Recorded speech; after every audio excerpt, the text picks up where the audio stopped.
ఉందా? వాళ్ళేనండి. ఆడేంట్రా మనం చూపించాడు, ఏం చేస్తుంటాడు అక్కడ? నేను మిమ్మల్ని ఇలా వాటేసుకుంటే మీరు నన్ను తిట్టి పంపించేస్తారని, దాంతో నేను మీ దగ్గర ఇంగ్లీష్ నేర్చుకోవడం ఆపేస్తానని కాలేజీలో గట్రా ఏదో జాగింగ్ అది చేస్తున్నారండి. అయ్యో, అది జాగింగ్ కాదు రాము, ర్యాగింగ్. పద చెప్తా, పద. మనుషులేనా మీరు?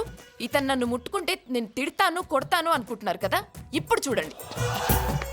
బాబాయ్ చాలా చాలండి. ఆడేసేవాలంటున్నాడు కదండి, ఇంక వదిలేయండి. అమ్ములు ఇక్కడ, జాగ్రత్త. రాము, ఈ రోజు నుండి నీకు మా ఇంట్లో స్పెషల్ క్లాసెస్. ఇంటికొచ్చి ఆయ్